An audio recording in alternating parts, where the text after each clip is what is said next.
और अब चलिए खबरों में आगे बढ़ते हैं। सवाल है कि क्या बिहार चुनाव के नतीजों ने गठबंधन की गांठें खोल दी है? ऐसा हम नहीं कह रहे हैं, बल्कि बंगाल चुनाव से पहले कांग्रेस और टीएमसी नेताओं के बीच हो रही बयानबाजी को लेकर यह साफ दिखाई दे रहा है कि इंडी गठबंधन की नींव हिल चुकी है और कांग्रेस नेताओं के निशाने पर ममता दीदी आ गई हैं। तो सवाल यह है कि क्या बंगाल चुनाव से पहले यह गठबंधन खत्म हो जाएगा?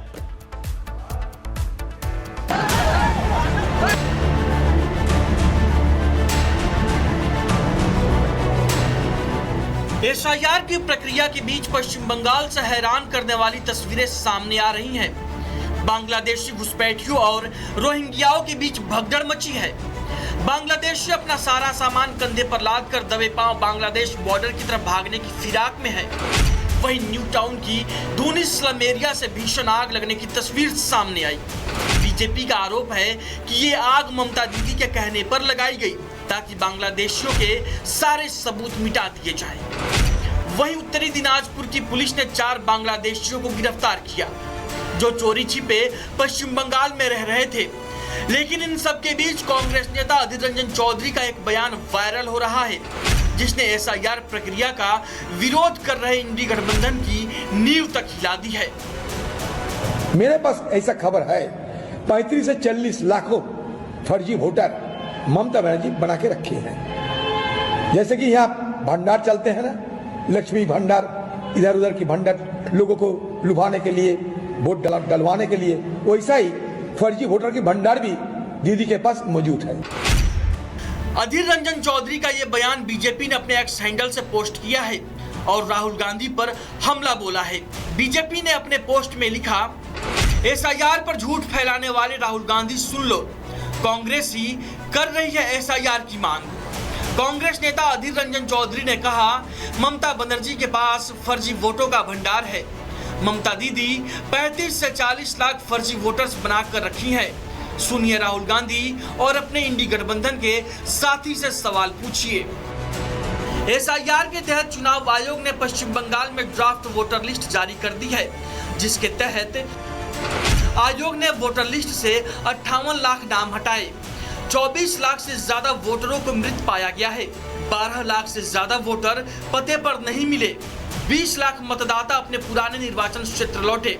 1,38,000 से ज्यादा वोटर्स के नाम डुप्लीकेट। 58 लाख वोटर्स के नाम क्यों हटाए गए हैं, चुनाव आयोग ने इसके कारण भी बता दिए हैं। एसआईआर के मुद्दे पर ममता बनर्जी भी कांग्रेस की तरह चुनाव आयोग और बीजेपी को घेर रही हैं। लेकिन अधीर रंजन चौधरी का बयान सामने आने के बाद अब बीजेपी ने उनके नेता के सहारे ही कांग्रेस को घेर लिया है। देखिए, अभी तो 60 लाख वोट सिर्फ गए हैं। अभी आगे आगे देखिए होता है क्या। पिता रहता है नॉर्थ 24 परगनास डिस्ट्रिक्ट में, 10 बेटा रहता है मालदा में और 5 बेटी रहते हैं मुर्शिदाबाद में। भाई बहन का शादी हो रहा है, ससुर को बाप बनाया जाएगा, उसको सुनवाई होने दीजिए। 15 साल की उम्र में 3 बच्चे का बाप। नेशनल लेवल पर टीएमसी और कांग्रेस भले ही साथ दिखती हो, लेकिन पश्चिम बंगाल में ममता बनर्जी कांग्रेस को कोई भाव नहीं देती। 2020 का विधानसभा चुनाव हो या इंडी गठबंधन बनने के बाद 2024 का लोकसभा चुनाव, ममता बनर्जी की टीएमसी और कांग्रेस ने एक दूसरे के खिलाफ ही चुनाव लड़ा। ऐसे में अधीर रंजन चौधरी का ये बयान ममता को चिढ़ाने और बीजेपी के नैरेटिव को मजबूत करने वाला है, क्योंकि बीजेपी लगातार दावा करती रही है कि पश्चिम बंगाल में ममता ने घुसपैठियों को सत्ता की सीढ़ी बना रखी है। ऐसे में अब देखना होगा कि एसआईआर के मुद्दे पर भी आमने सामने दिख रही कांग्रेस और टीएमसी की ये नुरा कुश्ती इंडी गठबंधन पर क्या असर डालती है और क्या धीरे धीरे बीजेपी का ये दावा भी सही साबित हो रहा है कि इंडी गठबंधन के दल सिर्फ सत्ता के लिए एक दूसरे के साथ और सत्ता पाने के लिए कुछ भी कर गुजरने को तैयार है। Bureau report, Republic Bharat.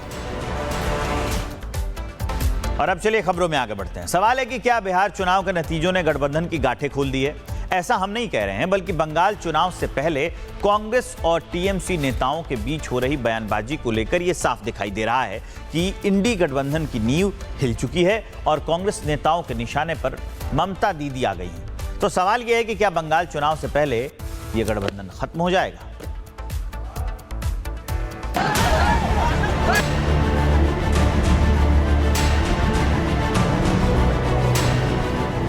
SIR की प्रक्रिया के बीच पश्चिम बंगाल से हैरान करने वाली तस्वीरें सामने आ रही हैं। बांग्लादेशी घुसपैठियों और रोहिंग्याओं के बीच भगदड़ मची है।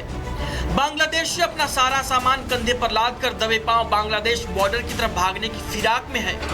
वहीं न्यू टाउन की दूनी स्लम एरिया से भीषण आग लगने की तस्वीर सामने आई। बीजेपी का आरोप है कि ये आग ममता दीदी के कहने पर लगाई गई ताकि बांग्लादेशियों के सारे सबूत मिटा दिए जाएं।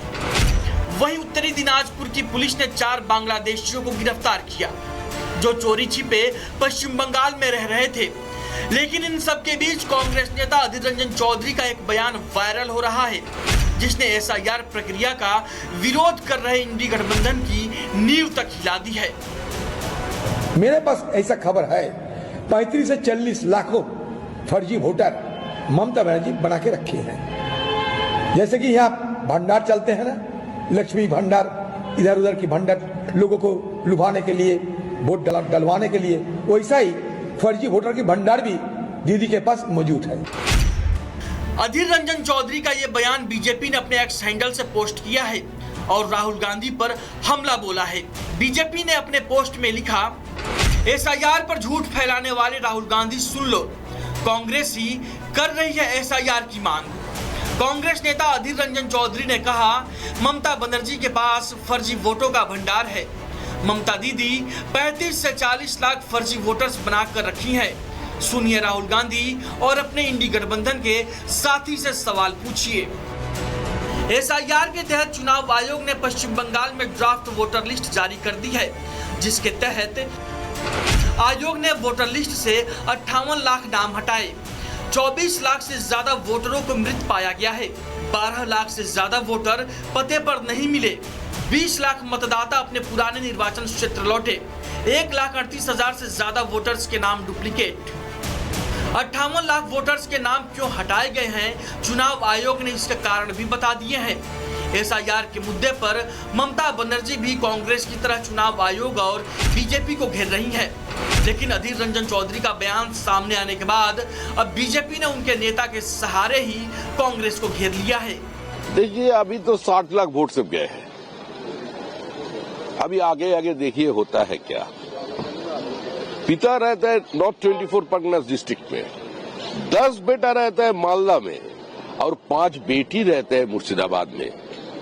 भाई बहन का शादी हो रहा है, ससुर को बाप बनाया जाएगा, उसको सुनवाई होने दीजिए। 15 साल की उम्र में 3 बच्चे का बाप। नेशनल लेवल पर टीएमसी और कांग्रेस भले ही साथ दिखती हो, लेकिन पश्चिम बंगाल में ममता बनर्जी कांग्रेस को कोई भाव नहीं देती। 2020 का विधानसभा चुनाव हो या इंडी गठबंधन बनने के बाद 2024 का लोकसभा चुनाव, ममता बनर्जी की टीएमसी और कांग्रेस ने एक दूसरे के खिलाफ ही चुनाव लड़ा। ऐसे में अधीर रंजन चौधरी का ये बयान ममता को चिढ़ाने और बीजेपी के नैरेटिव को मजबूत करने वाला है, क्योंकि बीजेपी लगातार दावा करती रही है कि पश्चिम बंगाल में ममता ने घुसपैठियों को सत्ता की सीढ़ी बना रखी है। ऐसे में अब देखना होगा कि एसआईआर के मुद्दे पर भी आमने सामने दिख रही कांग्रेस और टीएमसी की ये नुरा कुश्ती इंडी गठबंधन पर क्या असर डालती है और क्या धीरे धीरे बीजेपी का ये दावा भी सही साबित हो रहा है कि इंडी गठबंधन के दल सिर्फ सत्ता के लिए एक दूसरे के साथ और सत्ता पाने के लिए कुछ भी कर गुजरने को तैयार है। Bureau report, Republic Bharat.